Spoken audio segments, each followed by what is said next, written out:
Hello everyone, welcome to PCS simplified. आज से हम लोग स्टार्ट कर रहे हैं पॉलिटी के लिए prelims revision series UP PCS के लिए। तो जैसा कि आप लोगों को पता होगा कि यूपी पीसीएस का एग्ज़ाम 12 अक्टूबर को है, जो अब से कुछ ही दिनों दूर है बस। तो हम लोग क्विक रिवीजन करेंगे पॉलिटी का, और जितने भी इंपॉर्टेंट फैक्ट्स हैं जो अभी तक यूपी पीसीएस ने पूछे हैं पॉलिटी में, उन सारी चीज़ों को हम लोग कवर करेंगे, जिससे कि क्या हो कि लगभग 3 से 4 घंटे में आपका एक होलसम रिवीजन हो जाए पॉलिटी का, और सारी चीज़ें आपको क्लियर हो जाए। आज जो मैं आप नोट्स भी यूज़ करने वाला हूँ इस क्लास में, वो नोट्स भी आपको प्रोवाइड कर दिए जाएंगे टेलीग्राम चैनल पर। आप वहाँ से जा करके डाउनलोड कर सकते हैं।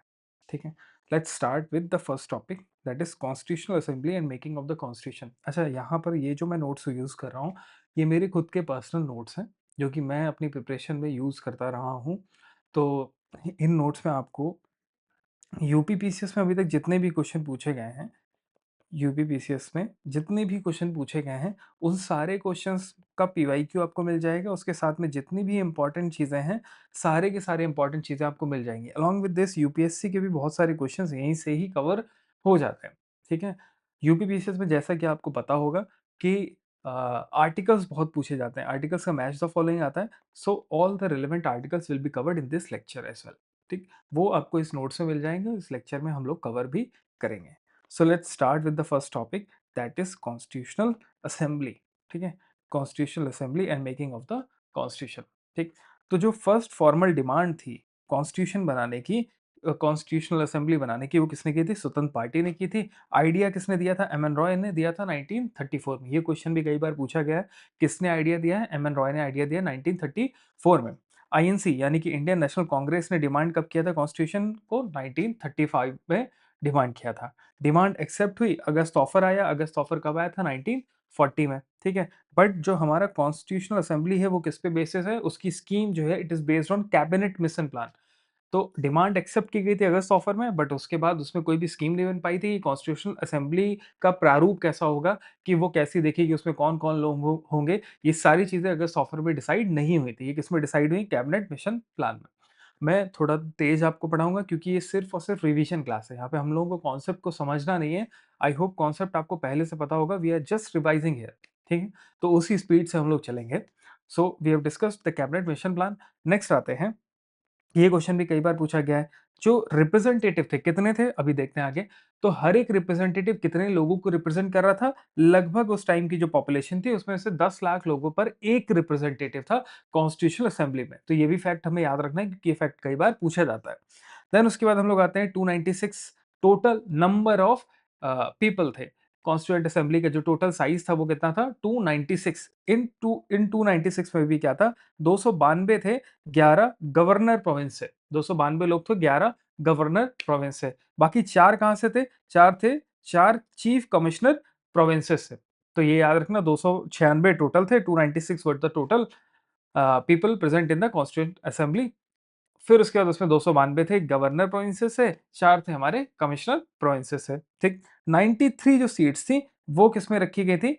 वो रखी गई थी प्रिंसली स्टेट्स के लिए। ठीक है, 93 सीट्स रखी गई थी प्रिंसली स्टेट्स के लिए। तो टोटल अगर आप निकालोगे तो टोटल कितना हो जाएगा? 296 प्लस 93। ठीक है, मतलब ये कितना हो गया?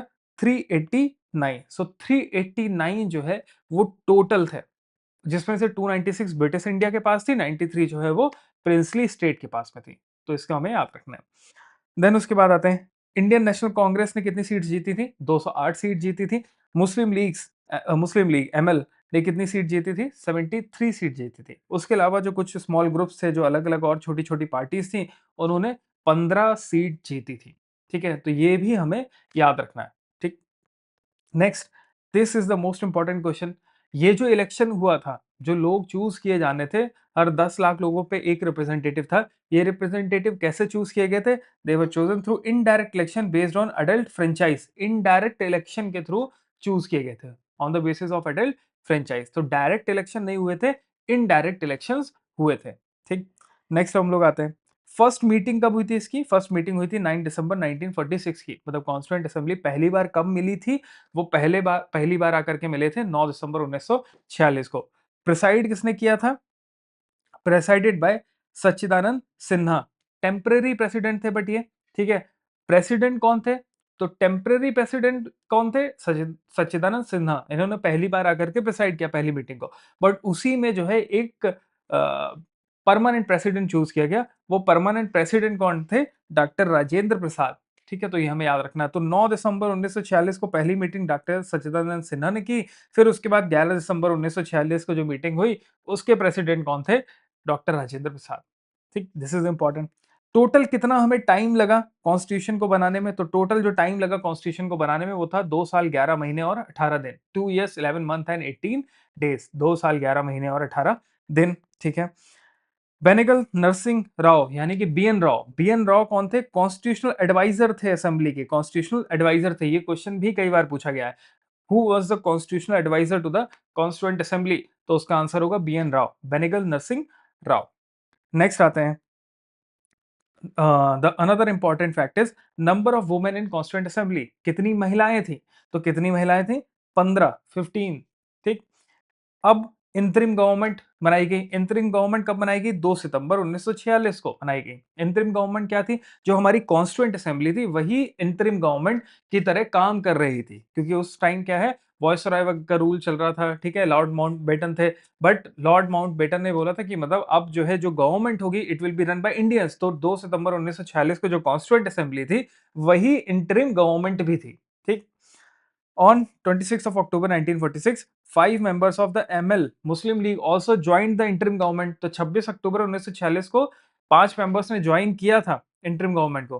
बट ऑब्वियसली आपको जैसे पता होगा कि उसके बाद जो है पार्टीशन हो गया, इंडिया और पाकिस्तान दोनों अलग अलग हो गए और मुस्लिम लीग के जितने भी पार्टिसिपेंट थे, मेंबर्स थे, वो पाकिस्तान वाले कॉन्स्टिट्यूएंट असेंबली में चले जाएंगे। ठीक। मेंबर्स पे आते हैं। इस पे भी क्वेश्चन मैच द फॉलोइंग आता है कि कौन कौन मेंबर्स थे इंटरिम असेंबली के और उनका पोर्टफोलियो क्या था। ठीक। तो जवाहरलाल नेहरू का पोर्टफोलियो क्या था? External and Commonwealth relations. ठीक है। सरदार वल्लभ भाई पटेल का क्या था? Home and IB. ठीक है, इंफॉर्मेशन एंड ब्रॉडकास्टिंग, आईएनबी। ठीक। राजेंद्र प्रसाद का क्या था? Food and agriculture. John Mathai, finance. C Rajagopalachari, industries and supply. Jagjivan Ram का क्या था? लेबर था। ठीक। फिर उसके बाद क्या हुआ कि जो हमारी रीऑर्गेनाइज इंटरिम गवर्नमेंट थी, जब 5 मेंबर ने ज्वाइन कर लिया मुस्लिम लीग वालों ने, तो लियाकत अली खान को जो है वो फाइनेंस दे दिया गया। लियाकत अली खान जो है वो मुस्लिम लीग के मेंबर थे। ठीक, उससे पहले जॉन मथई के पास में था। तो ये मैच द फॉलोइंग आता है। आपको ये पोर्टफोलियोज याद रखने होंगे। लास्ट फैक्ट है यहाँ पर, doctor Rajendra Prasad not part of the drafting committee. Drafting committee के पार्ट नहीं थे डॉक्टर राजेंद्र प्रसाद। ठीक। नेक्स्ट आते हैं हम लोग। अगेन मैं आपको बता रहा हूँ, this is only revision notes. तो होलसम सारी चीजों को हम लोग कवर नहीं कर रहे हैं। हम लोग सिर्फ और सिर्फ डिस्कस कर रहे हैं जो इंपॉर्टेंट चीजें हैं, उनको हम लोग डिस्कस कर रहे हैं, जिनकी प्रोबेबिलिटी बहुत ज्यादा होती है आने की। और मैं आपको साथ में बताता भी चलूंगा कि कहाँ कहाँ से क्वेश्चन जो है वो पिक किए जा सकते हैं। ठीक। नेक्स्ट हम लोग आते हैं sources of the constitution. Sources of the constitution कि कॉन्स्टिट्यूशन कहाँ कहाँ से लिया गया है, सोर्सेज क्या क्या है। तो फर्स्ट हम लोग यूके देख लेते हैं। यूके से हम लोगों ने क्या क्या लिया है? रूल ऑफ लॉ हम लोगों ने लिया है। यूके से हम लोगों ने लिया पार्लियामेंट्री फॉर्म ऑफ गवर्नमेंट। आप लोगों ने पढ़ा होगा 2 तरीके की फॉर्म ऑफ गवर्नमेंट होती है। पार्लियामेंट्री फॉर्म ऑफ गवर्नमेंट हो सकती है, प्रेसिडेंशियल स्टाइल ऑफ गवर्नमेंट हो सकती है। इंडिया में क्या हम लोग फॉलो करते हैं? Parliamentary form of government. Next, cabinet system हम लोगों ने लिया है। सिंगल सिटीजनशिप लिया है। इंडिया में सिंगल सिटीजनशिप है। ठीक है। यूएस की अगर बात करोगे तो यूएस में क्या होता है? डुअल सिटीजनशिप है। आप एक स्टेट के भी सिटीजन होते हैं और आप यूएसए के एज अ नेशन भी सिटीजन है। तो वहां पे डुअल सिटीजनशिप होती है। इंडिया में क्या है? सिंगल सिटीजनशिप है। By cameral legislation, by cameral legislature. By cameral legislature का मतलब क्या है? राज्यसभा लोकसभा। ठीक है, तो इसी तरीके से यूके में भी होता है, House of Common, House of Lords. तो इंडिया ने भी वही फॉलो किया है। Law making process, procedure. तो किस तरीके से लॉ बनाया जाएगा वो प्रोसीजर भी क्या है, हम लोगों ने यूके से लिया है। Then parliamentary privileges, parliamentary privileges. ठीक। देन लास्ट में प्रेरोगेटिव रिट। तो रिट्स हम लोग अभी आगे पढ़ेंगे तो आपको मालूम पड़ेगा, हैबियस कॉर्पस, मैंडेबस, ये सारी रिट्स जो है वो भी हम लोगों ने कहाँ से ली है? वो हम लोगों ने ली है यूके से। ठीक। यूएसए से देखते हैं। यूएसए से हम लोगों ने क्या क्या इंपोर्ट किया है? यूएसए से हम लोगों ने लिया है प्रियम्बल। ठीक है, प्रियम्बल की जो लैंग्वेज है, we the people of India having solemnly resolve India into sovereign socialist secular democratic republic. ये जो लैंग्वेज आ रही है we the people of India, ये हम लोगों ने कहां से लिया है? प्रियम्बल में ये हम लोगों ने लिया है यूएसए से, ठीक है। देन इसके बाद judicial review is also coming from USA. Last next देखते हैं इंडिपेंडेंस ऑफ जुडिशरी, ठीक है, this is also coming from USA. Fundamental rights USA से आया है। Post of vice president VP USA से है। Procedure of impeachment of president ये भी कहां से है? यूएसए से है। Removal of high court and supreme court जजेस ये भी है यूएसए से, ठीक। तो प्रेसिडेंट को हटाना हो, हाई कोर्ट सुप्रीम कोर्ट के जजेस को हटाना हो, ये कहां से आ रहा है? यूएसए से आ रहा है, ठीक है। वीपी का पोस्ट कहां से आ रहा है? ये भी यूएसए से आ रहा है, ठीक। अब हम लोग देखते हैं आयरलैंड से हम लोगों ने क्या क्या चीजें ली हैं। आयरलैंड से वी हैव अडॉप्टेड डीपीएसपी। और आयरलैंड ने कहां से लिया था? आयरलैंड ने डीपीएसपी लिया था स्पेन से।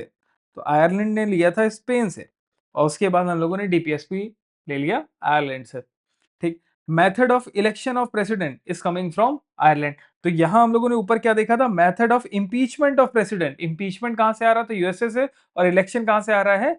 आयरलैंड से आ रहा है, ठीक।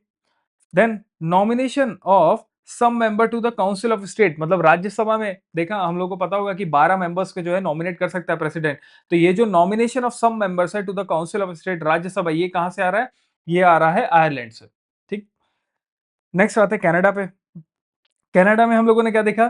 फेडरेशन विद स्ट्रॉन्ग सेंटर, ये कनाडा से आ रहा है। आपको पता होगा इंडिया क्या है? India is strong, India is strong centre and weak states, ठीक है। यहां पर क्या है? जो हमारा फेडरलिज्म है इट इज क्वासी फेडरल, उसमें 22 किस तरफ है? 22 यूनियन की तरफ है, ठीक है। यूनियन के पास ज्यादा पावर है, स्टेट के पास कम पावर पावर है।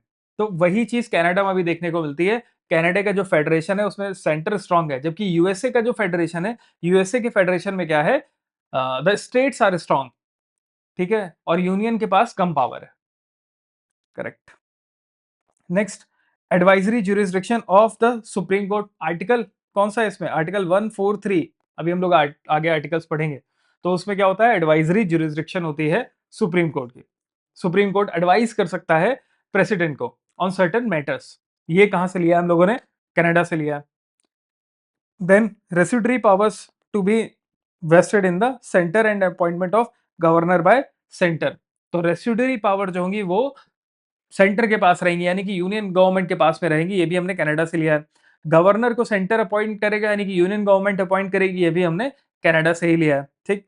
Reserving of the bill by governor for president's consideration. तो आप देख रहे हो कि जितनी भी सारी चीजें कनाडा से हमने ली हैं वो ये दिखा रहा है कि यूनियन गवर्नमेंट के पास ज्यादा पावर है और हमारा जो स्टेट गवर्नमेंट है उसके पास कम पावर है, ठीक। फॉर एग्जाम्पल रेसिडरी पावर्स जो है वो हम लोगों ने किसको दे दी? सेंटर को दे दी, ठीक है। अगर रेसिडरी पावर्स हम लोग सेंटर को दे रहे हैं तो ऑब्वियसली सेंटर के पास ज्यादा पावर होगी, यूनियन गवर्नमेंट के पास ज्यादा पावर होगी। वहीं पर अगर हम लोग यूएस का कॉन्स्टिट्यूशन देखेंगे तो यूएस के कॉन्स्टिट्यूशन में रेसिडरी पावर्स जो है वो स्टेट के पास में है, ठीक।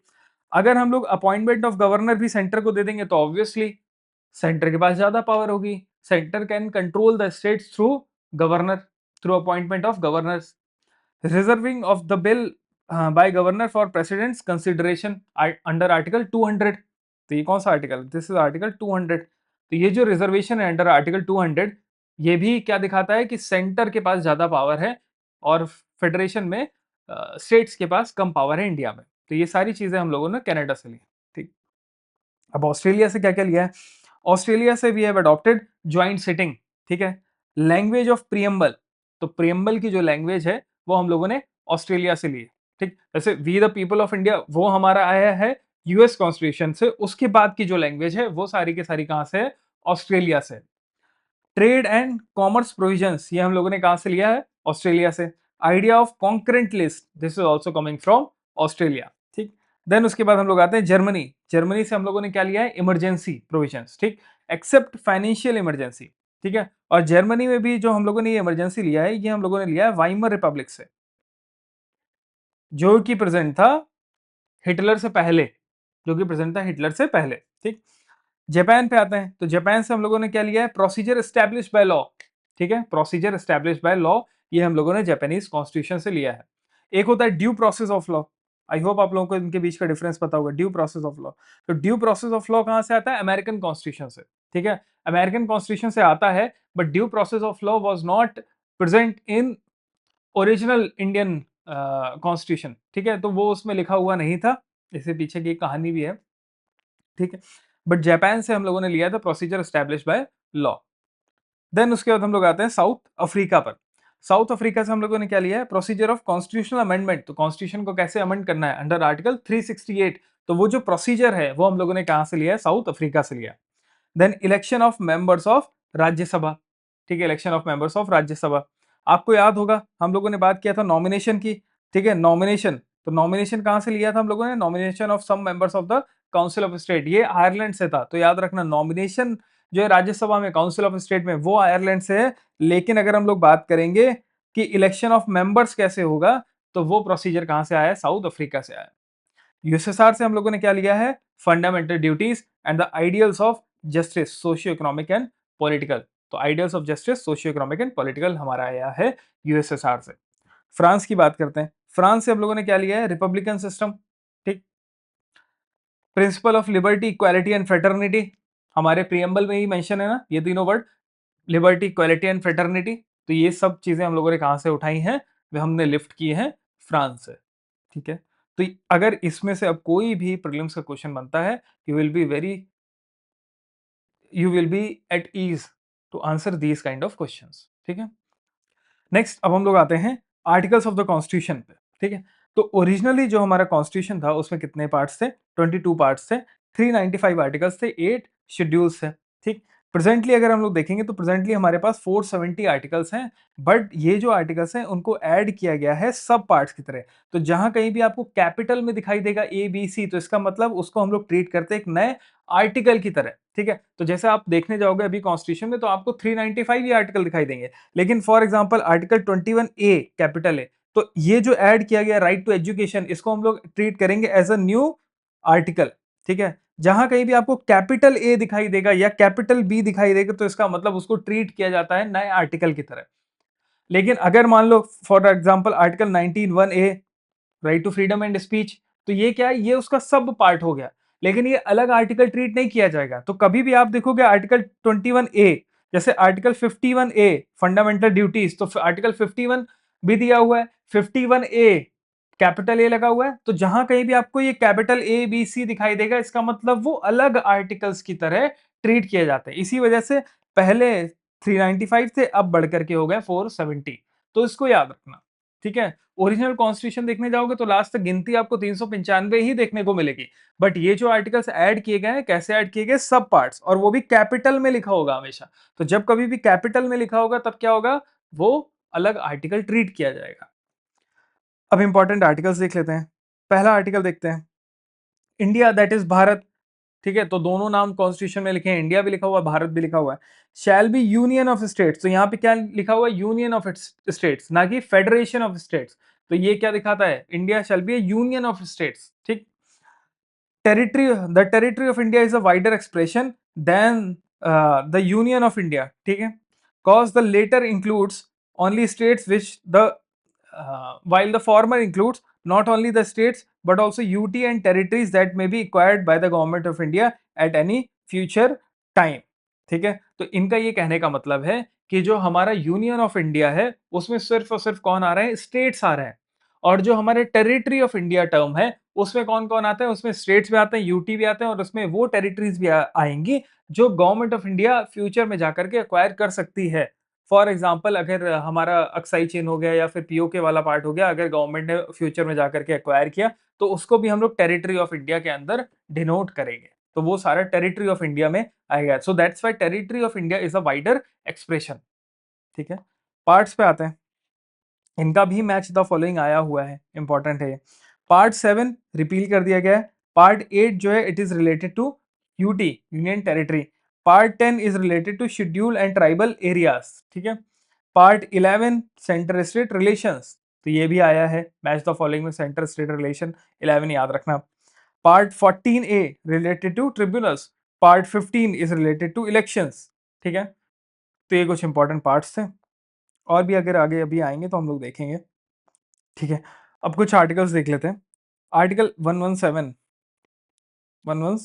It is related to finance bill, ठीक है, ये क्या है, फाइनेंस बिल है। आर्टिकल 312 ऑल इंडिया सर्विसेज, ये हमें पता ही है। आर्टिकल 315 यूपीएससी से रिलेटेड है। Article 324 election commission of India, ये आर्टिकल्स अभी फिर से रिपीट होंगे आगे चल करके, ठीक है, तो वहां पे आप दोबारा से इसको रिवाइज कर सकते हैं। आर्टिकल 76 एजी यानी कि attorney general of India. Article 148 CAG से रिलेटेड है। Article 61 impeachment of the president, president को कैसे हटाना है, इम्पीच करना है। Article 67 B removal of the vice president, ठीक। Article 94 removal of the speaker, ठीक। देन आगे आते हैं article 90 removal of the deputy chairman of the Rajya Sabha. Article 60 oath of the president, ठीक है, oath of the president. Article 74 council of minister. Article 80 Rajya Sabha के बारे में लिखा हुआ है। आर्टिकल 81 में लोकसभा के बारे में लिखा हुआ है। 108 मोस्ट इंपॉर्टेंट है, article 108 joint sitting, this is most important, article 108 joint sitting. Article 169 is abolition and creation of legislative council, abolition and creation of legislative council, ठीक है। देन उसके बाद article 249 is important because it is one of the special power of the Rajya Sabha, ठीक है। Article 249, देखो राज्यसभा की दो special powers होती हैं, वन इज 249, अभी आगे चल करके हम बाकी की दूसरी पावर्स भी देखेंगे। 249 में क्या लिखा है, parliament to legislate state list, parliament जो है वो स्टेट लिस्ट के ऊपर लेजिस्लेचर बना सकती है, कोई भी एक्ट बना सकती है अगर वो नेशनल इंटरेस्ट में है। और राज्यसभा को ये जो बिल है कि ये बना सकते हैं, ये पास करना पड़ेगा 2/3 मेजोरिटी के साथ में। तो अगर राज्यसभा ऐसा 2/3 मेजोरिटी से पास करके देती है तो रूल बन सकता, तो लॉ बना सकती है और वो लॉ 1 साल के लिए वैलिड रहता है, ठीक। आर्टिकल 253 पे आते हैं, पार्लियामेंट लॉ बना सकती है स्टेट लिस्ट पे अगर वो लॉ जो है वो इंटरनेशनल एग्रीमेंट को फुलफिल करने के लिए बनाया जा रहा है, ठीक है। Similarly article 252 is also important. 252 में क्या लिखा हुआ है, लॉ बना सकते हो आप, लेकिन अगर दो और दो से ज्यादा स्टेट जो है उसके लिए यूनियन को बोलते हैं, तब आप जो है स्टेट लिस्ट पर यूनियन गवर्नमेंट लॉ बना सकती है, ठीक। वो था 252। आगे दिए हुए हैं सारे। 262 interstate river water tribunal. 263 interstate council के बारे में लिखा हुआ है। 266 consolidated fund of India and public account of India. 267 में लिखा हुआ कंटीजेंसी फंड ऑफ इंडिया। अभी ये सारे आर्टिकल्स जो है फिर से आगे रिपीट होंगे, सो डोंट वरी। देन 323 से 323 ए एडमिनिस्ट्रेटिव ट्रिब्यूनल्स के बारे में लिखा है। आपने ध्यान दिया यहाँ कैपिटल ए लिखा हुआ है, कैपिटल ए का मतलब क्या होगा, ये अलग आर्टिकल की तरह ट्रीट किया जाएगा, ठीक है। 323 B, 323 B tribunals for other matters. तो एडमिनिस्ट्रेटिव ट्रिब्यूनल अगर कोई एडमिनिस्ट्रेशन, जैसे हमारा है कैट, ठीक है, तो कैट जो है सीएटी वो किसके लिए है, एडमिनिस्ट्रेटिव ट्रिब्यूनल है, central administrative tribunal is CAT, ठीक है। बट अगर कोई ट्रिब्यूनल और किसी मैटर के लिए बनता है, कोई एडमिनिस्ट्रेशन से अलग हट करके, तो उसको हम लोग लेकर के आएंगे 323 बी के अंदर, 323 बी, ठीक। नेक्स्ट आर्टिकल देखते हैं important, 330 330 reservation of seat for SC ST in Lok Sabha. तो लोकसभा में जो सीट्स का रिजर्वेशन किया जाएगा एससी एसटी के लिए, वो किसमें लिखा हुआ है, 330 में लिखा हुआ है। 332 में लिखा क्या क्या लिखा गया है, लेजिस्लेटिव असेंबली में जो एससी एसटी का रिजर्वेशन होगा उसके बारे में लिखा गया है, ठीक। 338 नेशनल कमीशन फॉर एससी, ठीक है। Similarly 338 A national commission for ST, 338 B national commission for OBC. ये जो national commission for SC and ST है, ये पहले जो है एक ही कमीशन हुआ करता था, तो आपको ये मुझे बताना है कि किस कॉन्स्टिट्यूशनल अमेंडमेंट एक्ट से national commission for SC and ST को अलग अलग कर दिया गया था, ठीक। तो ये मुझे आपको बताना है, आप मुझे बताएंगे, ठीक है। 350 ए, नेक्स्ट आते हैं 350 A. 350 A facilities for the instruction in mother tongue and primary stage, ठीक है। तो मदर टंग में ही आपको जो है पढ़ाई करवानी होगी प्राइमरी स्टेज में, ये लिखा हुआ आर्टिकल 350 ए में। नेक्स्ट हम लोग आते हैं आर्टिकल 365 पे। ये किस लिए, आर्टिकल 365 जो है, अगर स्टेट गवर्नमेंट फेल हो जाती है, किस बारे में फेल हो जाती है, कोई भी direction to comply with the direction given by the union, तब ये अप्लाई होता है और उस केस में वहां पर स्टेट इमरजेंसी लगाई जा सकती है। और आर्टिकल 356 जो है वो भी इसी से रिलेटेड है। आर्टिकल 356 में क्या है, जब कॉन्स्टिट्यूशन मशीनरी फेल हो जाती है तब लग सकता है प्रेसिडेंट रूल, स्टेट इमरजेंसी लग सकती है अंडर आर्टिकल 356, ठीक है। 365 में भी स्टेट इमरजेंसी का प्रोविजन है, लेकिन जब state government fail to comply with the direction given by the union government, ठीक है, याद रखना। 326 बताता है एडल्ट सफरेज के बारे में, 325 में लिखा हुआ है यूनिवर्सल सफरेज। ठीक है, यानी कि सबको वोट देने का अधिकार होगा। एडल्ट सफरेज का मतलब 18 साल से जो ऊपर है सबको वोट देने का अधिकार है। यूनिवर्सल का मतलब all can vote, all can vote. उन दोनों को मिला दोगे तो इसका मतलब क्या हो गया, all adults can vote, all adults can vote. तो इसका ये हो गया यूनिवर्सल एडल्ट सफरेज। देन उसके बाद हम लोग आते हैं article 162 extension of executive power of the states. ठीक है, जो स्टेट की एग्जीक्यूटिव एग्जीक्यूटिव पावर होगी उसको हम लोग एक्सटेंड कर सकते हैं, वो भी पार्लियामेंट ही करेगा। नेक्स्ट, ये आपको ना एज इट इज याद कर लेना। यहाँ पर जितने भी आर्टिकल लिखे हुए हैं, आर्टिकल 371 जो पूरा लिखा हुआ है स्पेशल प्रोविजन से, आपको ये याद करना है सारे के सारे। ठीक है, आर्टिकल 370 आपको पता ही होगा, जम्मू कश्मीर से रिलेटेड था, वो रिपील हो चुका है। अब ये जो बाकी के आर्टिकल्स हैं 370, ठीक है, महाराष्ट्र गुजरात के लिए 371 ए, नागालैंड के लिए 371 बी, असम, फिर सी मणिपुर, डी आंध्र प्रदेश, ई जो है सेंट्रल यूनिवर्सिटी बनेगी आंध्र प्रदेश में, एफ सिक्किम के लिए, जी मिजोरम के लिए, एच आंध्र प्रदेश अरुणाचल प्रदेश के लिए है, आई गोवा के लिए है, जे कर्नाटका के लिए है। ठीक है, ये आपको याद होना चाहिए। आपको इसको एज सच जो है वो रट लेना है, क्योंकि इसमें कई बार जो है मैच द फॉलोइंग आता है, ये आपको मैच द फॉलोइंग मिल जाएगा। ठीक है, तो इसको आपको याद करके रखना है। नेक्स्ट अब हम लोग आते हैं शेड्यूल्स पे। ठीक है, शेड्यूल्स डिस्कस करते हैं। तो फर्स्ट शेड्यूल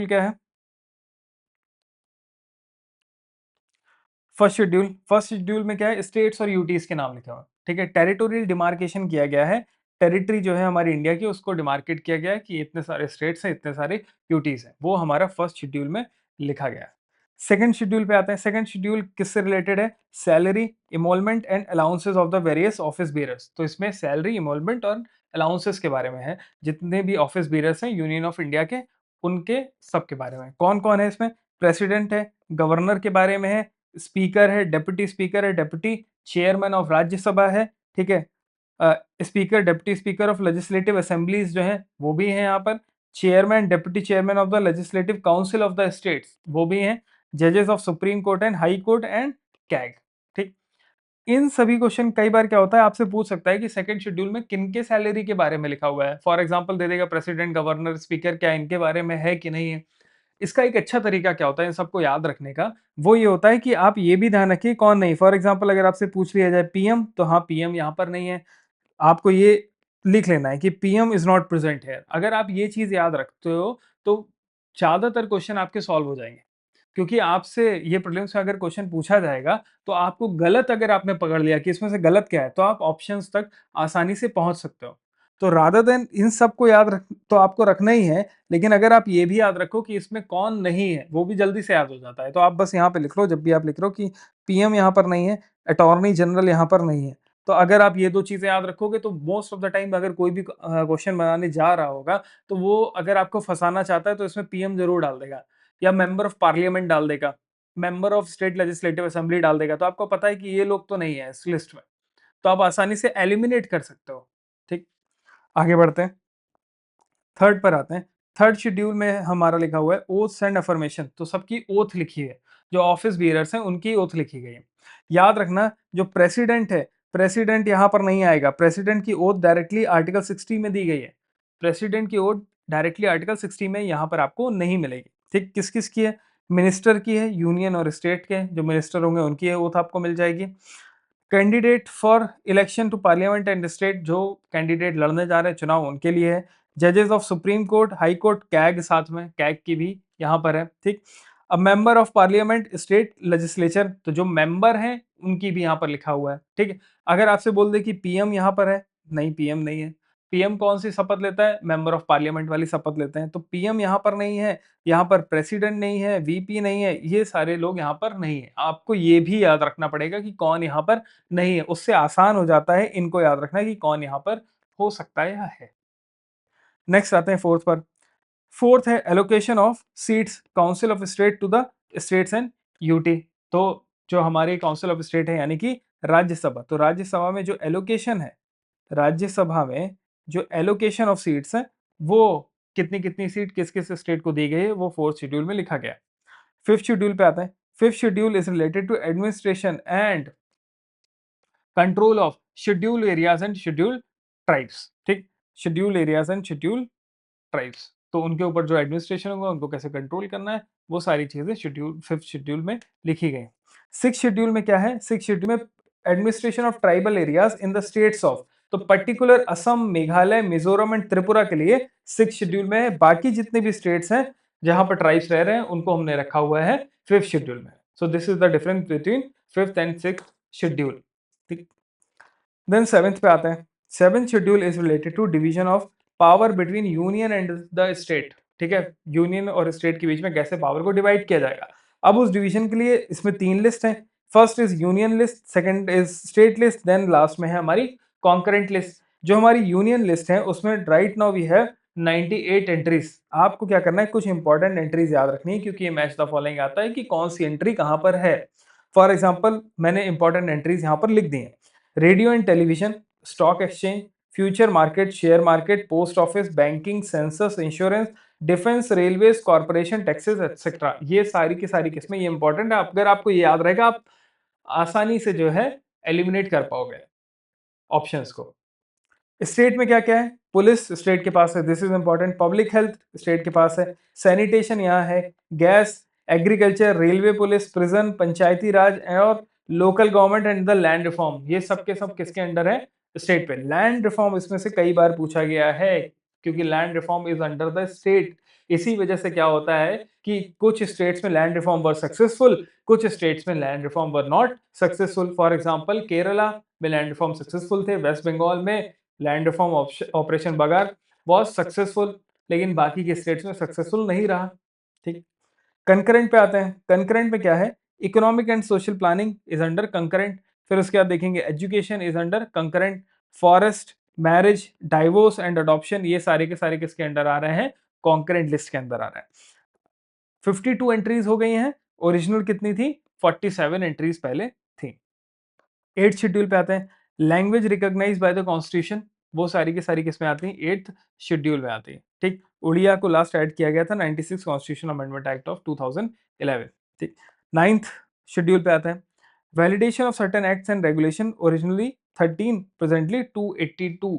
ठीक है, it was added by first constitution amendment act. तो फर्स्ट कॉन्स्टिट्यूशन अमेंडमेंट एक्ट से क्या किया गया था? 9th शेड्यूल को ऐड किया गया था, और इसमें ऐसे एक्ट्स को डाला गया था जिसको बियॉन्ड द जुडिशियल रिव्यू रखा जा सके। ठीक है, मतलब इसमें वो एक्ट्स हैं जो कि जिस पर जुडिशियल रिव्यू नहीं किया जा सकता है। बट उसके बाद आया केशवानंद भारती केस, उसमें कहा गया कि नहीं, judicial review is part of basic structure of the constitution. बाद में आईआर कोहिलो केस पे भी ये बोला गया कि जो भी 24 अप्रैल 1973 यानी कि इसी दिन आया था केशवानंद भारती का जजमेंट, तो जो केशवानंद भारती के जजमेंट से पहले के हैं उनको तो आप सेव कर सकते हो, उन पे जुडिशियल रिव्यू नहीं होगा, बट उनके बाद वालों पे जुडिशियल रिव्यू लगेगा। ठीक है, तो 9th शेड्यूल में उन एक्ट्स को रखा गया है जिन पर जुडिशियल रिव्यू नहीं किया जा सकता है। ठीक, किससे ऐड किया गया था? First schedule constitutional amendment act, first constitutional amendment act 1951, ये भी इंपॉर्टेंट है। 10th शेड्यूल पे आते हैं। Provision related to disqualification of the members of parliament and the state legislature on the grounds of defection. ठीक है, तो एंटी डिफेक्शन लॉ, एडीएल, तो इसकी जो प्रोविजंस हैं वो किसके अंदर है? 10th शेड्यूल में। कौन से कॉन्स्टिट्यूशनल अमेंडमेंट एक्ट से आया है? 52nd कॉन्स्टिट्यूशनल अमेंडमेंट एक्ट से आया है। दिस इज ऑल्सो इंपॉर्टेंट कि किस कॉन्स्टिट्यूशनल अमेंडमेंट एक्ट से 10th शेड्यूल आया है या फिर एंटी डिफेक्शन लॉ आया है, तो वो आया 52nd कॉन्स्टिट्यूशनल अमेंडमेंट एक्ट 1985 से।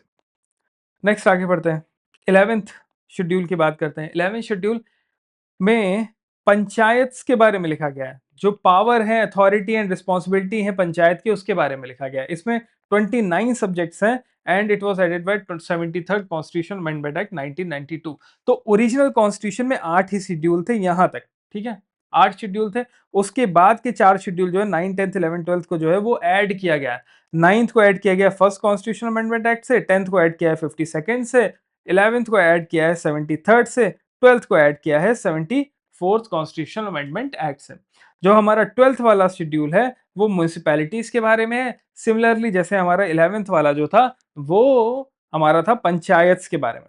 ठीक है, जो 12th शेड्यूल है इट हैज 18 सब्जेक्ट्स, तो इसको याद रखना। ठीक है। 11th वाले में कितने थे 29, 12th में कितने हैं 18 सब्जेक्ट्स हैं। सो दिस इज ऑल्सो इंपॉर्टेंट, इसको याद रखना है हमें। नेक्स्ट हम लोग आते हैं प्रीएम्बल की तरफ। प्रीएम्बल जो है हमारा, it is based on objective resolution. Objective resolution जो आया था वो 13 दिसंबर 1946 को आया था, जवाहरलाल नेहरू उसको लेकर के आए थे। यही ऑब्जेक्टिव रिजोल्यूशन को अडॉप्ट किया गया था एज अ प्रीएम्बल 22 जनवरी 1947 को। ठीक है। प्रीएम्बल जैसा कि हम लोग पहले भी पढ़ चुके हैं, preamble is taken from the USA constitution, America की कॉन्स्टिट्यूशन से हम लोगों ने लिया है। But the language of the preamble, the language of preamble is taken from Australia. तो इसको हम लोग को याद रखना है कि हमारी जो लैंग्वेज है वो कहाँ से ली गई है, वो हमारी लैंग्वेज ली गई है ऑस्ट्रेलिया से। ठीक है। So this has to be remembered. ठीक। नेक्स्ट हम लोग बढ़ते हैं।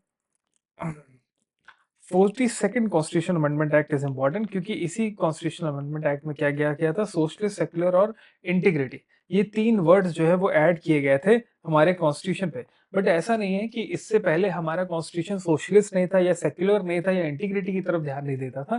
बट हाँ, ये वर्ड्स जो हैं वो प्रीएम्बल में मौजूद नहीं थे। ये वर्ड्स जो है प्रीएम्बल में 42nd कॉन्स्टिट्यूशन अमेंडमेंट एक्ट के बाद ही है। ठीक है। तो ये 42nd हम लोगों ने डिस्कस कर लिया। 42nd के बाद आते हैं हम लोग बेरूबरी यूनियन केस को डिस्कस करते हैं 1960। तो ये जो केस था इसमें बोला था सुप्रीम कोर्ट ने that preamble is not part of the constitution. Preamble जो है वो कॉन्स्टिट्यूशन का पार्ट नहीं है। उसके बाद हम लोगों ने देखा एक और case, Golaknath case, Golaknath versus state of Punjab. इस केस में बोला गया that preamble was considered as the very soul of the constitution. Preamble जो है वो सोल ऑफ द कॉन्स्टिट्यूशन है। बट बेरूबरी यूनियन में क्या बोला है, preamble is not part of the constitution. SR Bommai case आता है 1994 का। एसआर बोमई केस जो है उसमें बोला जाता है preamble gave the conception, supreme court gave the conception that preamble is part of the constitution. So SR Bommai में जो है बेरूबरी यूनियन वाले केस का ठीक उल्टा बोल दिया गया। बेरूबरी यूनियन में क्या बोला गया था, preamble is not part of the constitution. SR Bommai में बोला गया preamble is part of the constitution. बीच में एक और केस था, केशवानंद भारती केस। इस केस में भी यही बोला गया था कि preamble is part of the constitution. ठीक। नेक्स्ट आते हैं, प्रीएम्बल इज नॉन जस्टिसिएबल। मतलब प्रीएम्बल में जो आइडियल्स इंश्राइंड किए गए हैं उनके बेसिस पर आप कोर्ट नहीं जा सकते हैं। आप ये नहीं बोल सकते ये मेरा अधिकार है, मुझे ये मिलना चाहिए। ठीक है। So they are non justiciable. They are called soul of the constitution. They are called soul of the constitution. ठीक। ये क्वेश्चन भी पूछा गया है कि केएम मुंशी ने इनको क्या बोला है, पॉलिटिकल हॉरोस्कोप। केएम मुंशी ने क्या बोला है, पॉलिटिकल हॉरोस्कोप। सुभाष कश्यप ने क्या कहा है, Subhash Kashyap had said that if constitution is a body then preamble is soul. ठीक है। तो इसका मतलब सीधा क्या है कि प्रीएम्बल हमारे कॉन्स्टिट्यूशन की सोल है। तो what is the soul of the constitution, it is preamble. Constitution is building them, preamble is foundation stone. ठीक है। हाँ, कॉन्स्टिट्यूशन अगर बिल्डिंग है, constitution is building, then preamble is the foundation stone. तो preamble क्या होगा, फाउंडेशन स्टोन होगा। ठीक। बी आर अम्बेडकर ने भी बोला the constitution is a pious paper. ठीक। आगे बढ़ते हैं। अगर हम लोग पूरा का पूरा प्रीएम्बल पढ़ेंगे तो प्रीएम्बल में क्या लिखा हुआ, we the people of India having solemnly resolved to constitute India into sovereign socialist secular democratic republic. ये बहुत इंपॉर्टेंट लाइंस है, sovereign socialist secular democratic republic. ये हमें याद होना चाहिए कि सोवरीन का मतलब क्या है, सोशलिस्ट का मतलब क्या है, सेक्युलर का मतलब क्या है, डेमोक्रेटिक रिपब्लिक का मतलब क्या है। ठीक है। ये आपको पता होना चाहिए। And to secure all its citizens justice, social, economic and political. तो जस्टिस कितने तरीके का हो गया, 3 तरीके का हो गया। कौन कौन सा, सोशल होगा, इकोनॉमिक होगा और साथ में पॉलिटिकल होगा। इन तीनों तरीके का जस्टिस हमें इंश्योर करना है।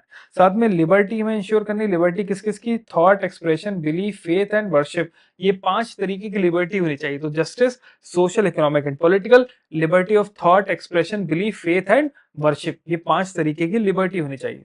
देन इक्वालिटी भी इंश्योर करनी है। इक्वालिटी कैसी होगी, स्टेटस एंड ऑफ अपॉर्चुनिटी। तो इक्वालिटी स्टेटस की होगी और अपॉर्चुनिटी की होगी। And to promote among the all, और सबके बीच में क्या हमें प्रमोट करना है, फ्रेटर्निटी को प्रमोट करना है, मतलब भाईचारा हमें बढ़ाना है।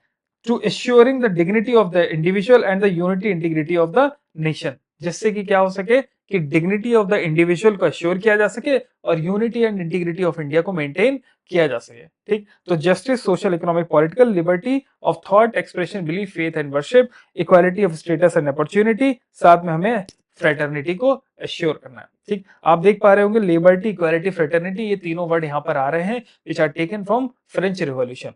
तो 42nd कॉन्स्टिट्यूशन अमेंडमेंट एक्ट से पहले हमारे यहाँ पर जो आप वर्ड देख रहे हैं this one socialist and secular ये वर्ड नहीं था, साथ में यहाँ पर आपको एक वर्ड दिखाई दे रहा होगा इंटीग्रिटी, ये वर्ड नहीं था। तो first one is socialist, second one is this and the third one is this. 42nd constitution amendment act से पहले ये तीनों वर्ड प्रियम्बल में नहीं थे, ये 42nd कॉन्स्टिट्यूशन अमेंडमेंट एक्ट से ऐड किए गए।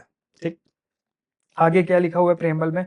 इन our constituent assembly this 26th day of November 1949 do hereby adopt enact and give to ourselves this constitution। मतलब इसमें वो डेट भी लिखी गई है जिस दिन कॉन्स्टिट्यूशन को अडॉप्ट किया गया था। ठीक है, तो ये हमारा पूरा हो गया प्रियम्बल। प्रियम्बल के बाद हम लोग नेक्स्ट पढ़ते हैं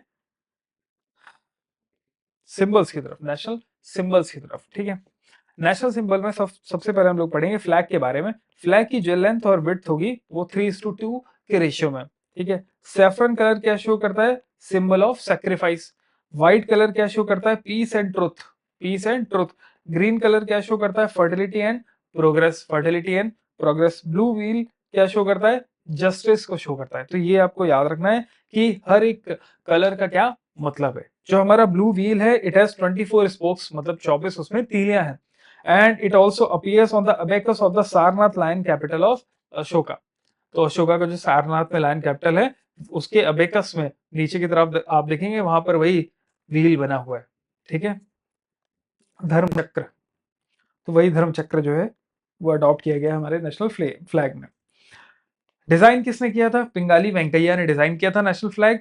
कब अडॉप्ट किया गया? दिस इज ऑल्सो इंपॉर्टेंट, 22 जुलाई 1947 को। ये कई बार मैच द फॉलोइंग में पूछा जाता है या फिर क्रोनोलॉजिकल ऑर्डर में लगाने को आ सकता है कि सबसे पहले क्या क्या अडॉप्ट किया गया। फॉर एग्जाम्पल हमारा national song, national anthem, state emblem और हमारा नेशनल फ्लैग। तो इसको आपको क्रोनोलॉजी में सेट करने को आ सकता है कि ये कब कब अडॉप्ट किया गया। ठीक, तो एक एक करके अभी देखते हैं। फर्स्ट हम लोगों ने देख लिया नेशनल फ्लैग जो है हमारा वो 22 जुलाई 1947 को अडॉप्ट किया गया था। नेक्स्ट हम लोग आते हैं स्टेट एम्बलम पे। स्टेट एम्बलम हमने कहां से लिया है? Sarnath lion capital of Ashoka. तो अशोका का जो लायन कैपिटल है सारनाथ में, वहां से हम लोगों ने किया है। इसको अडॉप्ट कब किया गया था? 26 जनवरी 1950 को। दिस इज इंपॉर्टेंट, 26 जनवरी 1950 को हमने इसको अडॉप्ट किया है। ठीक, देन उसके बाद हम लोग आगे आते हैं सत्यमेव जयते। ये स्टेट एम्बलम उसी के नीचे लिखा हुआ है। ये हम लोगों ने कहां से लिया है? मुंडक उपनिषद से हमने इसे लिया है, अडॉप्ट किया है। ठीक, this is also important. Next आते हैं जनगण मन। ये कब अडॉप्ट किया गया था? 24 जनवरी 1950 को अडॉप्ट किया गया। मतलब 26 जनवरी 1950 को होने वाला था फर्स्ट रिपब्लिक डे, उससे 2 दिन पहले हमने डिसाइड किया कि ये हमारा नेशनल एंथम होने वाला है। ठीक है, जनगण मन। इसको पहली बार कब गाया गया था? 27 दिसंबर 1911 को, Kolkata session of Indian National Congress. तो 27 दिसंबर 1911 कोलकाता सेशन ऑफ आईएनसी में सबसे पहली बार जनगण मन को गाया गया था। कहाँ से लिया गया है? गीतांजलि से लिया गया है। गीतांजलि जो है वो किसने लिखा है? रविन्द्रनाथ टैगोर ने। ठीक है, इसका प्ले टाइम क्या है? 52 second, 52 seconds is the play time of Jana Gana Mana. Next अब हम लोग आते हैं वंदे मातरम पे। वंदे मातरम जो नेशनल सॉन्ग है इसको भी अडॉप्ट किया गया है 24 जनवरी 1950 को। 24 जनवरी 1950 को कहाँ से लिया गया है? आनंद मठ से इसको लिया गया है। किसने लिखा है? बंकिम चंद्र चटर्जी ने इसको लिखा है। ठीक है, कब सबसे पहली बार गाया गया? 1896 session of the Indian National Congress. उसके चेयरमैन कौन थे? Rahimtullah Sayani was the chairman of 1896 session of INC. ठीक, नेशनल कैलेंडर। अब नेशनल कैलेंडर जो है it is based on Saka era. ठीक है, सक एरा पर ये बेस्ड है। कब अडॉप्ट किया गया था? 22 मार्च 1957 को इसको अडॉप्ट किया गया था। ठीक, एक एक करके हम लोग सारे सिंबल्स देख लेते हैं। नेशनल फ्लावर क्या है? लोटस है। नेशनल फ्रूट क्या है? मैंगो है। नेशनल ट्री हमारा बनियन ट्री है। नेशनल एनिमल क्या है? टाइगर है। नेशनल बर्ड क्या है? पीकॉक है। नेशनल एक्वाटिक एनिमल क्या है? Ganges river river dolphin. Ganges river dolphin is aquatic animal. ठीक, फाइनल कॉन्स्टिट्यूशनल ड्राफ्ट जो है वो कब अडॉप्ट किया गया था? 4 नवंबर 1948 को बन के तैयार हो गया था। ठीक है, बट हम लोगों ने कब उसको अडॉप्ट किया था? 26 नवंबर 1949 को। ठीक, जो हम लोगों ने देखा था अभी प्रियम्बल में। ठीक, बट पूरा का पूरा कॉन्स्टिट्यूशन कब इन्फोर्स किया गया? वो फर्स्ट रिपब्लिक डे यानी कि 26 जनवरी 1950 को। तो फाइनल ड्राफ्ट जो है वो बन के तैयार हो गया था, अडॉप्ट कर लिया गया था 4 नवंबर 1948 को। फिर उसके बाद उसमें बहस वगैरह हुई होगी, कॉन्स्टिट्यूएंट असेंबली की डिबेट हुई होगी। 26 नवंबर नवंबर 1949 को हमने कॉन्स्टिट्यूशन पे जो है साइन करते हैं। इसी दिन हम लोग कॉन्स्टिट्यूशन डे मनाते हैं। इन्फोर्स कब किया गया? 26 जनवरी 1950 को इन्फोर्स किया गया। ठीक है, क्यों हम लोग रिपब्लिक डे 26 जनवरी को ही मनाते हैं? ये आप लोग मुझे बताएंगे कमेंट सेक्शन में, ठीक है।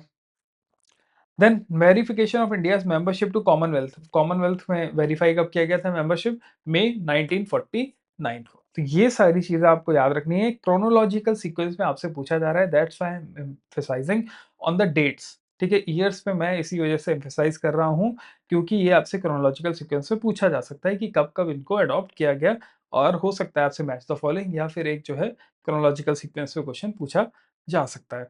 सो स्टेट एंड यूटीज पे आते हैं। स्टेट एंड यूटीज में देखेंगे हमारे जो प्रिंसली स्टेट्स थे वो कितने थे? 552 थे, ठीक है, with in the territory of India. तो इंडिया में 552 प्रिंसली स्टेट्स थे, जिसमें से 549 ने तो इंडिया को ज्वाइन कर लिया था, 3 ने मना कर दिया था। वो कौन कौन से थे? हैदराबाद, जूनागढ़ और कश्मीर। बट इनको भी जो है बाद में मिला लिया गया इंडिया में। हैदराबाद को थ्रू मिलिट्री एक्शन, तो इंडिया ने मिलिट्री एक्शन लिया, हैदराबाद में मिलिट्री भेज दी, निजाम को वहां से बाहर कर दिया और हैदराबाद को इंडिया में मिला लिया। जूनागढ़ में रेफरेंडम के थ्रू, तो वहां पे रेफरेंडम करवाया गया, वहां की जनता ने सब बोला कि नहीं हमें इंडिया के साथ जाना है, तो जूनागढ़ को इंडिया में मिला लिया गया। कश्मीर को इंस्ट्रूमेंट ऑफ एक्सेशन, तो कश्मीर में जब पाकिस्तान ने अटैक कर दिया था उसके बाद कश्मीर के राजा ने इंस्ट्रूमेंट ऑफ एक्सेशन इंडिया के साथ साइन किया और Kashmir became part of India, ठीक। कॉन्स्टिट्यूशन में जो है वो ये ABCD जो आप देख रहे हैं इन 4 पार्ट्स में जो है वो डिवाइड किया गया था स्टेट्स को, बट बाद में जो है through 7th constitution amendment act इसको जो है हटा दिया गया था, ठीक। ये जो डिवीजन हम लोग देख रहे हैं ABCD वाला वो अब हट चुका है, तो इसको याद रखने की जरूरत नहीं है, बट हाँ एक बार देख जरूर लेना। अब ये जो है वो काम नहीं कर रहा है, ये जो आप देख रहे हैं ये अब नहीं काम करता, इसको हटा दिया गया है through 7th constitutional amendment act, ठीक। नेक्स्ट आते हैं आर्टिकल 1। आर्टिकल 1 में क्या लिखा हुआ है? India that is Bharat union of states rather than federation of states. तो इंडिया क्या है? यूनियन ऑफ स्टेट्स है rather than federation of state, ठीक। आर्टिकल 2 प्रोवाइड्स फॉर एडमिशन और एस्टेब्लिशमेंट ऑफ न्यू स्टेट्स, ठीक है, नए स्टेट्स को बनाने के लिए उनका एडमिशन मतलब नए स्टेट्स को हम बना सकते हैं, एस्टेब्लिश कर सकते हैं, बट ये वो नए स्टेट्स होंगे जो एक्स्ट्रा टेरिटरी इंडिया एक्वायर करेगा, ठीक है, जो फॉरेन टेरिटरी इंडिया एक्वायर कर सकता है उसको हम लोग स्टेट बना सकते हैं। आर्टिकल 3 क्या प्रोवाइड करता है? Power of the parliament in formation of new states and alteration of the areas boundaries and the names of the existing state. तो मतलब इंडिया की जो पहले से टेरिटरी है, जो हमारे पास पहले से टेरिटरी है, उसको अगर हमें किसी तरीके से ऑल्टर करना है तो वो होगा अंडर आर्टिकल 3। लेकिन मान लो कि अगर इंडिया कोई फॉरेन टेरिटरी को एक्वायर करता है, वो स्टेट नया बनाया जाता है, वो कैसे बनेगा?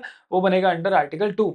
फॉर एग्जाम्पल अगर तेलंगाना एंड आंध्र प्रदेश ये दोनों अलग अलग हुए, रीड्राइंग ऑफ बाउंड्रीज हुआ, इसको अलग किया गया, तो ये किसके अंदर होगा? आर्टिकल 3, ठीक है। फॉर एग्जाम्पल इंडिया अगर म्यांमार पे अटैक करता है या फिर इंडिया म्यांमार की लड़ाई होती है, इंडिया एक्वायर कर लेता है म्यांमार के कुछ हिस्सों को, तो इंडिया एक नया स्टेट बनाना चाहता है, then it is under article 2, ठीक है। वैसे इंडिया की कभी भी ये पॉलिसी नहीं रही है तो नहीं होगा, it is just an example to teach you कि कैसे आर्टिकल 2 काम करता है।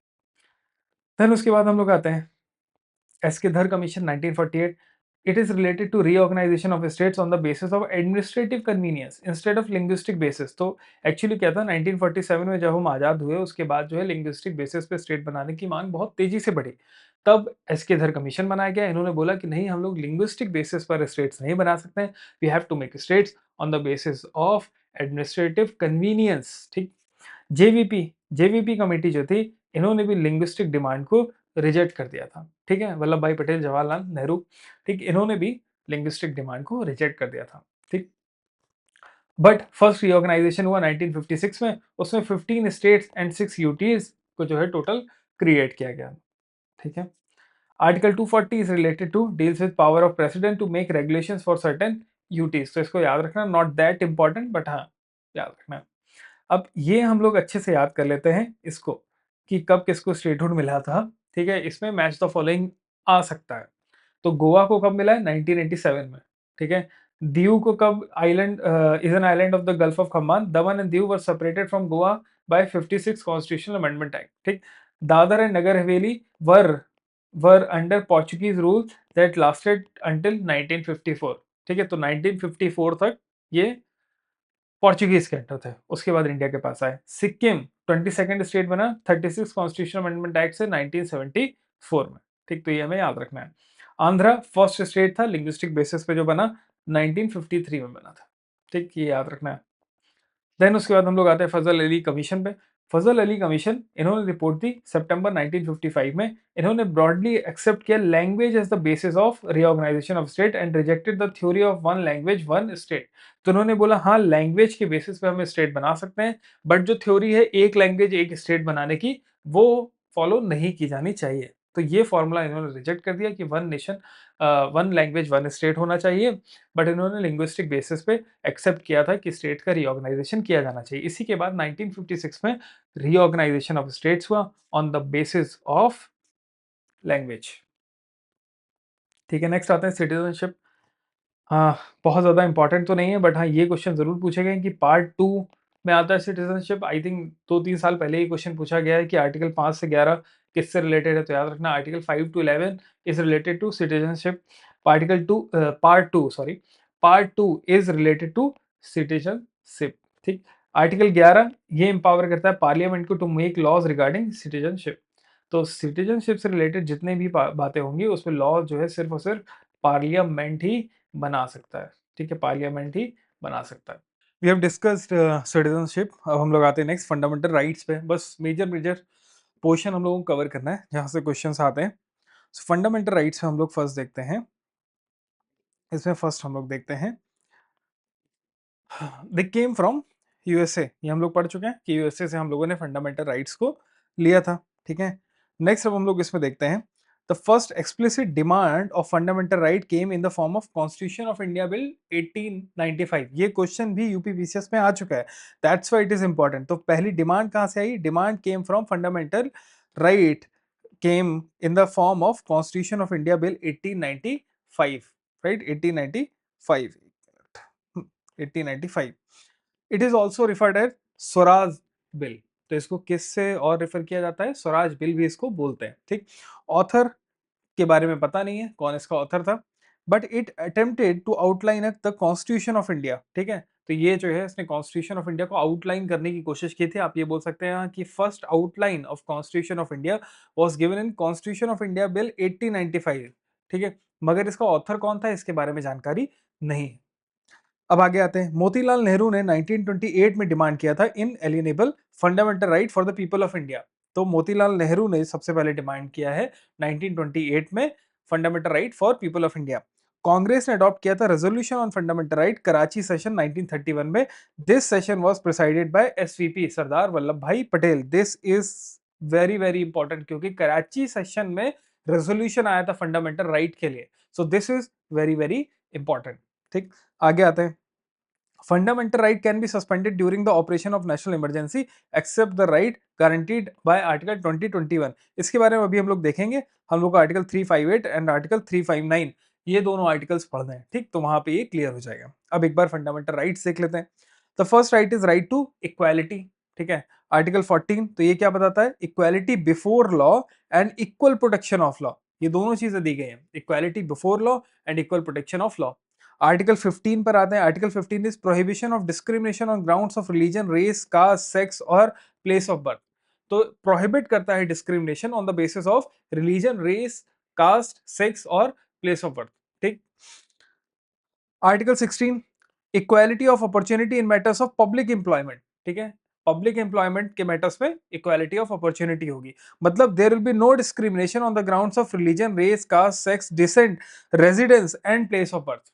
ठीक है, तो इनके बेसिस पे कोई भी डिस्क्रिमिनेशन नहीं किया जा सकता है। There will be equality of opportunity in the matters of public employment, not private. Public employment की अगर बात करेंगे so there can be no discrimination on the basis of religion, race, caste, sex, descent and residence and place of birth. Article 17 पर आते हैं। This is about abolition of untouchability and prohibition of its practices. ठीक है, तो untouchability को हम लोग abolish करेंगे and prohibition of its practice. ठीक है, article 18 it is related to abolition of titles except military and academic titles. ठीक है, तो जो भी टाइटल्स होते हैं, फॉर एग्जांपल जमींदार या इस तरीके के जो भी टाइटल्स होंगे मिलिट्री को छोड़ करके, तो मिलिट्री टाइटल्स लेफ्टिनेंट, कर्नल, तो ये सारे military titles, academic title, professor वगैरह, ये डॉक्टर। ठीक है, तो ये जो मिलिट्री और एकेडमिक टाइटल होंगे ये यूज किए जा सकते हैं। बाकी जितने भी टाइटल्स हैं उनको एबॉलिश कर दिया गया है। ठीक। फिर उसके बाद आते हैं right to freedom. Right to freedom cover किया गया है आर्टिकल 19 से लेकर के आर्टिकल 22 तक। ठीक, आर्टिकल 19 को पहले देखते हैं। Article 19 1A is about right to freedom of speech and expression. तो freedom of speech and expression ये आएगा हमारा आर्टिकल 19 1A के अंदर। आर्टिकल 19 1B पर आता है right to assemble peacefully and without arms. तो हमें फर्स्ट क्या मिला, फ्रीडम ऑफ स्पीच, उसके बाद हम लोग क्या मिला बी में, assemble peacefully and without arms. ठीक, आर्टिकल 19 1C पर आता है so this is right to form associations और यूनियंस और कोऑपरेटिव सोसाइटीज। ये जो कोऑपरेटिव सोसाइटी है इसको हमने बाद में जोड़ा है। ठीक है, इसको बाद में जोड़ा गया है। आर्टिकल 19 1D पर आते हैं right to move freely throughout the territory of India. ठीक है, तो right to move freely without throughout the territory of India, it is under article 19 1D। 19 1E पर आते हैं right to reside and settle in any part of the territory of India. ठीक है, तो यहाँ हम लोग रह सकते हैं, सेटल हो सकते हैं, this is article 19 1E। Article 19 1G is right to practise any profession or to carry on any occupation trade or business. तो आपको कोई रोकेगा नहीं, आप कोई भी ऑक्यूपेशन में जा सकते हैं, आप कोई भी जो है ट्रेड कर सकते हैं, बिजनेस कर सकते हैं, no one will stop you. This is article 19 1G। आपने देखा होगा यहाँ पर F जो है वो मिसिंग है, आर्टिकल 19 1F जो है वो मिसिंग है। ये जो F था it was right to property, right to property था। बट ये जो राइट टू प्रॉपर्टी है पहले कॉन्स्टिट्यूशनल राइट था, लेकिन बाद में क्या किया गया, इसको कॉन्स्टिट्यूशनल राइट से हटा करके इसको लीगल राइट बना दिया गया। So now it is a legal right but not a constitutional right.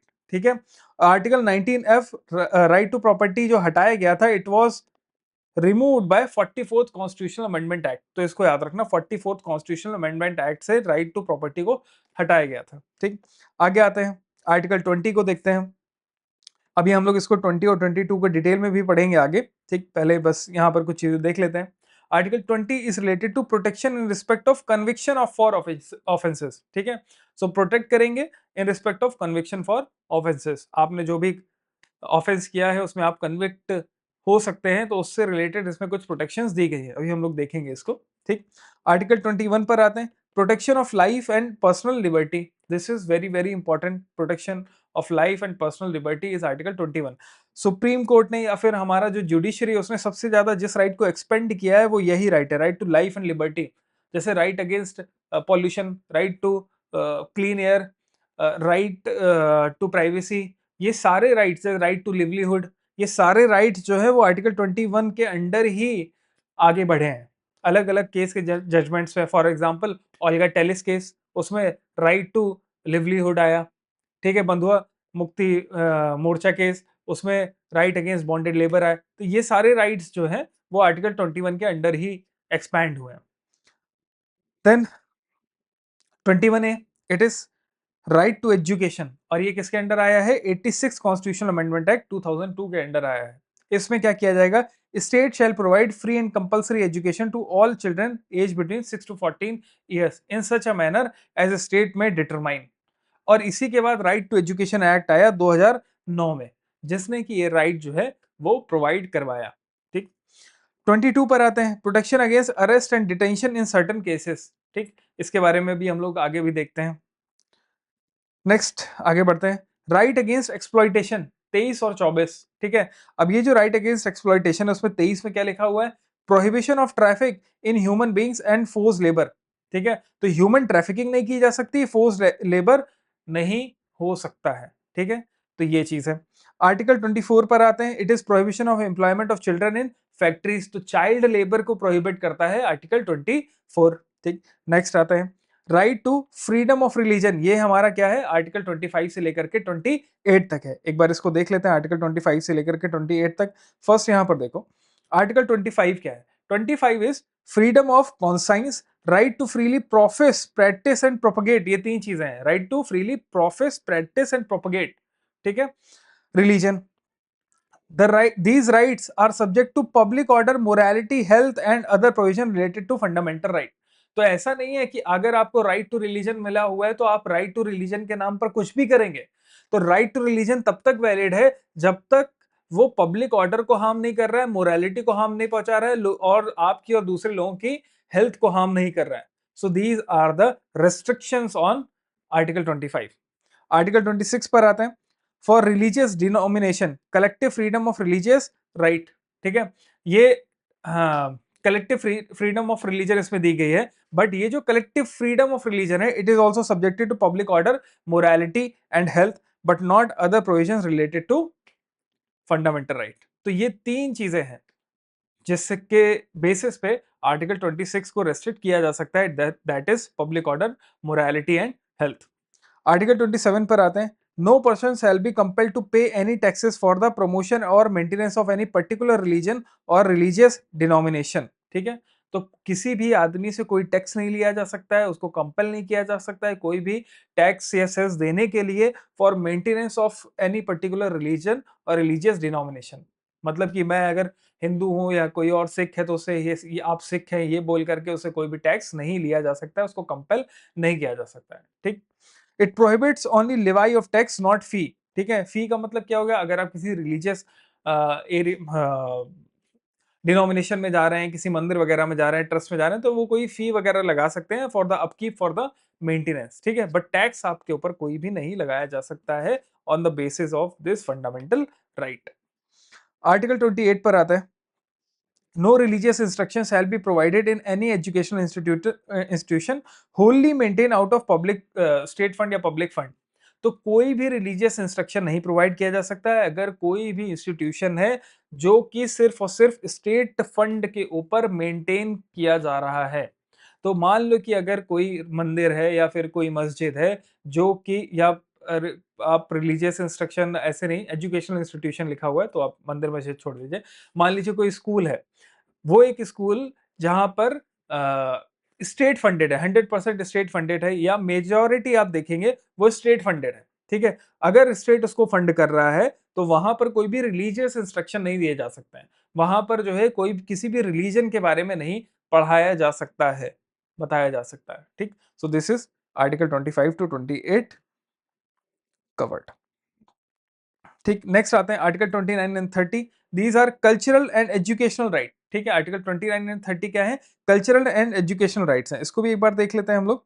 Article 29 में क्या है, it provides that any section of citizen residing in any part of India having a distinct language, script or culture of its own shall have right to conserve the same। तो मगर, तो इसका क्या मतलब हो गया कि अगर कोई भी सिटीजन या सेक्शन ऑफ सिटीजन जो कहीं भी इंडिया में रह रहे हैं, उनका कोई डिस्टिंक्ट लैंग्वेज है, मतलब कोई अलग सा लैंग्वेज है, कोई स्क्रिप्ट है लिखने वाला, ठीक है। अगर कोई अलग स्क्रिप्ट है या कोई कल्चर है तो वो सेव कर सकते हैं, राइट टू कंजर्व है उनके पास, उसको बचाने का राइट है उनके पास। दिस इज आर्टिकल 29, ठीक। ठीक है, आर्टिकल 29 में एक और क्वेश्चन बहुत पूछा जाता है, it grants protection to both religious as well as linguistic minorities. तो ये याद रखना, article 29 applies to linguistic minorities as well, ठीक है, ये हमें याद रखना है। आर्टिकल 30 पर आते हैं, all minority shall have right to establish and administer educational institution of their choice only for religious and linguistic minorities. तो कोई भी जो रिलीजियस या लिंग्विस्टिक माइनॉरिटीज है, they can establish and administer their educational institutions of their choice, ठीक है। तो ये माइनॉरिटीज को राइट दिए गए, बट याद रखना है राइट टू रिलीजन, मतलब रिलीजियस माइनॉरिटीज को भी ये राइट दिया गया है, लिंग्विस्टिक माइनॉरिटीज को भी ये राइट दिया गया है। So this is important. Next अब हम लोग आते हैं वापस से आर्टिकल 29-30 के बाद article 32 is important, this is constitutional remedies. Article 32 is constitutional remedies, ठीक है। आर्टिकल 32 क्या करता है, सुप्रीम कोर्ट को पावर देता है, इफ सुप्रीम कोर्ट को पावर मिलता है, if fundamental right is breached, anyone can approach Supreme Court to restore order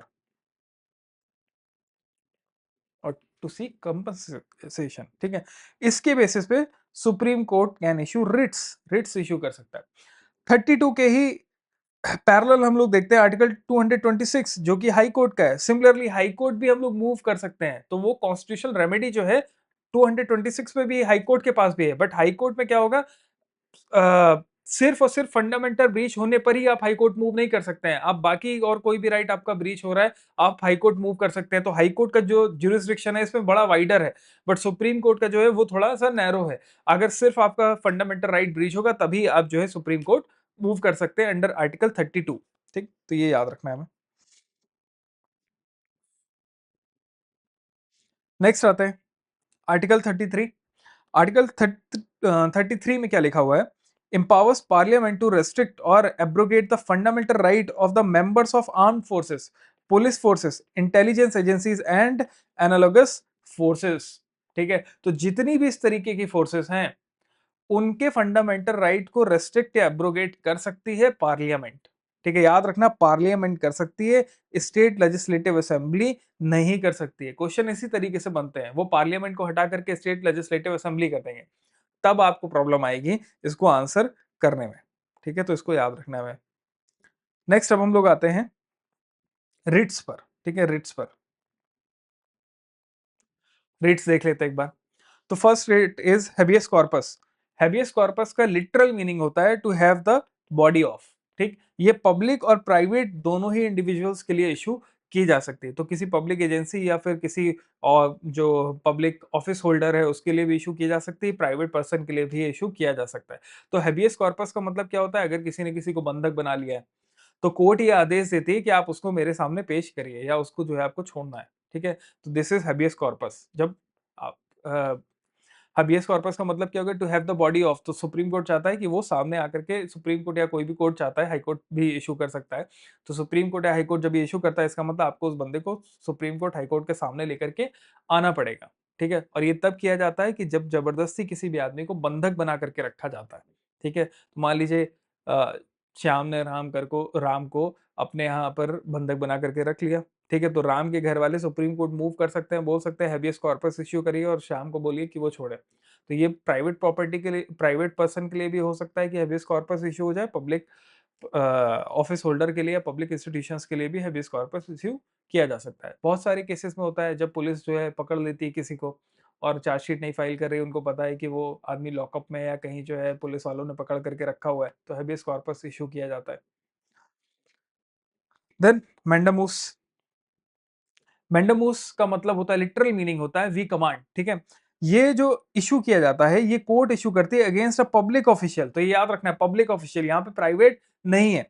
public body और कॉर्पोरेशन, इंफीरियर और या फिर इंफीरियर कोर्ट और ट्रिब्यूनल और government as asking them to perform official duties. तो मैंडामुस का मतलब क्या होता है? We command. तो कोर्ट ये बोलेगी कि आपको हम ये कमांड कर रहे हैं, आपको ये काम करना पड़ेगा। तो ये जो आपकी ऑफिशियल ड्यूटीज है ये आपको करनी पड़ेंगी।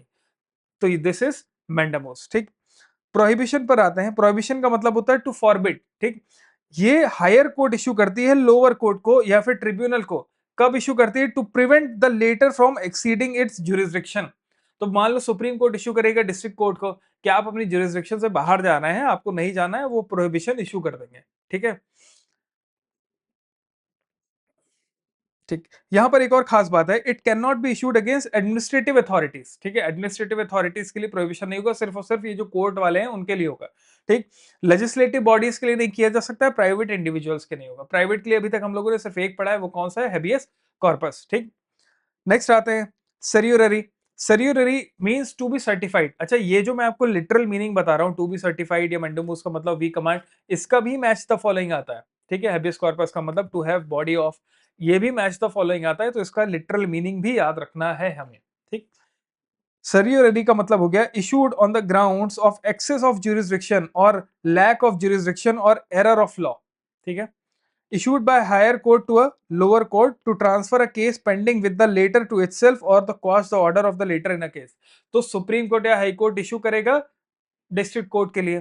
ठीक है, तो जो भी ऊपर वाले कोर्ट होंगे अपने नीचे वाले कोर्ट के लिए करेंगे, इशू कर सकते हैं। उसमें ये क्या कर सकते हैं?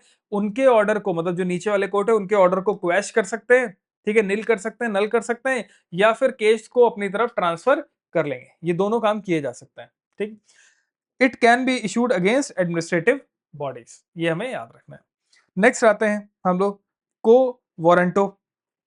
को वारंटो का मतलब क्या होता है? बाय व्हाट अथॉरिटी और वारंट।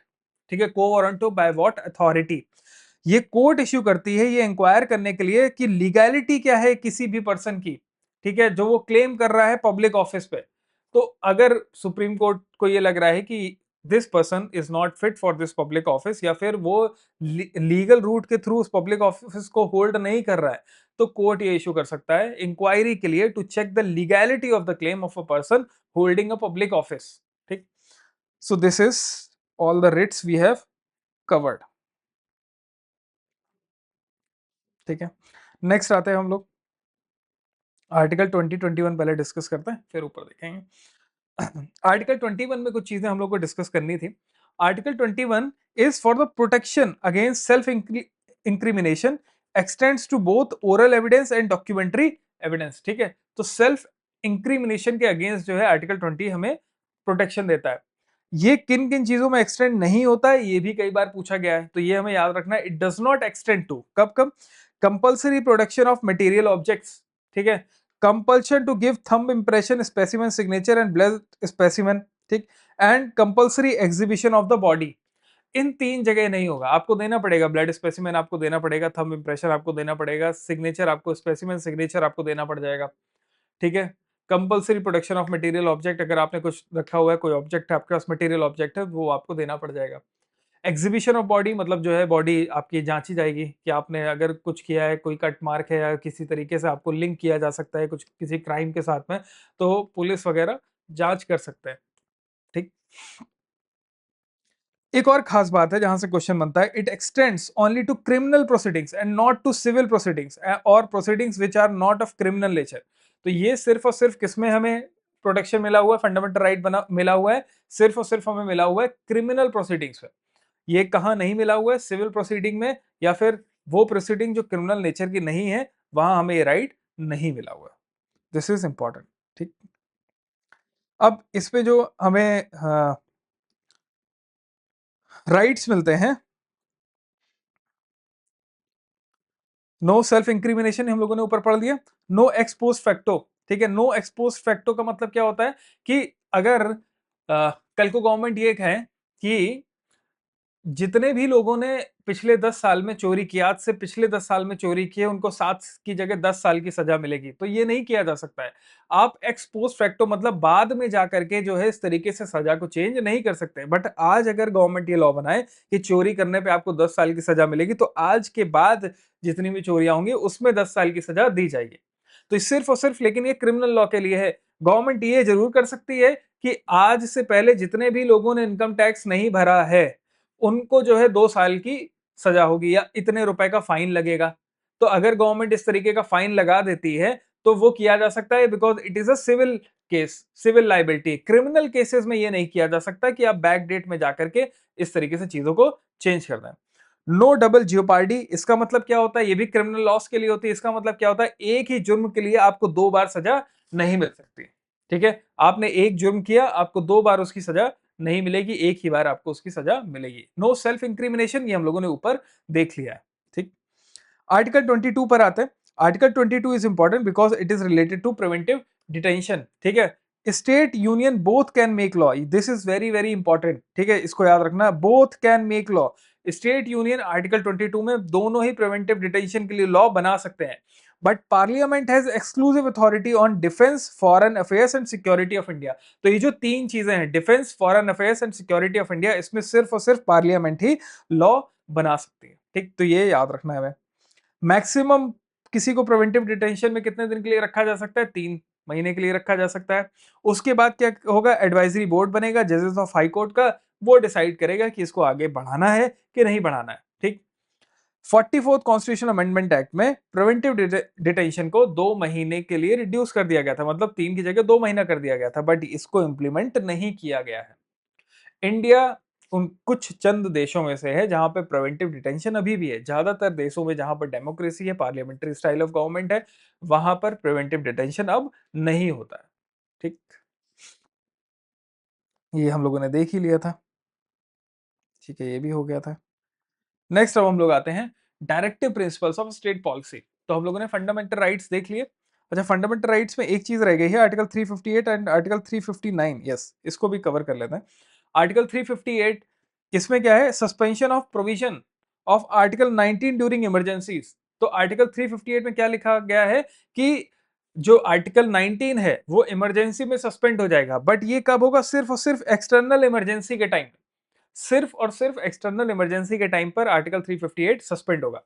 आर्टिकल 359 जो है, it is related to suspension of enforcement of fundamental right during emergencies except article 20 and 21। तो आर्टिकल 359 में सारे के सारे फंडामेंटल राइट्स को सस्पेंड कर दिया गया है, ठीक है, बट 2021 कभी सस्पेंड नहीं होंगे।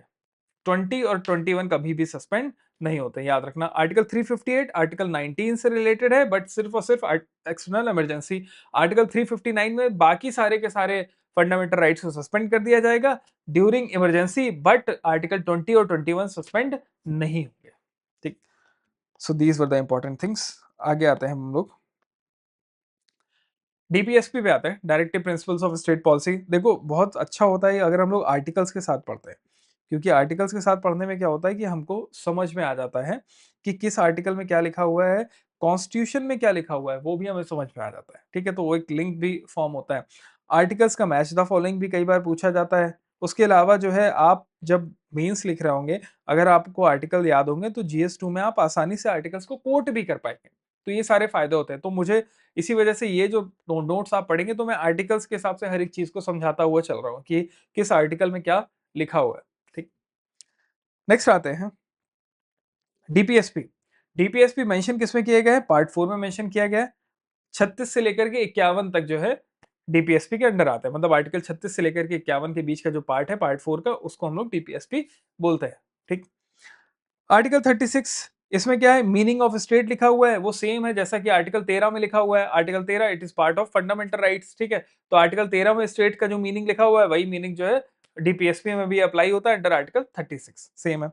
37 में क्या लिखा हुआ है कि इस पार्ट में, मतलब पार्ट 4 में जो भी प्रोविजन है, they are not enforceable by any court, मतलब डीपीएसपी आर नॉन जस्टिसिएबल। मतलब मैं कल को सुप्रीम कोर्ट, हाई कोर्ट नहीं जा सकता हूं ये कहते हुए कि ये DP directive principle of state policy जो है डीपीएसपी मेरा जो है वो पूरा नहीं हो रहा है, ठीक है। तो DPSP are not justiciable, you can not go to the court for enforcement of DPSP, ठीक है।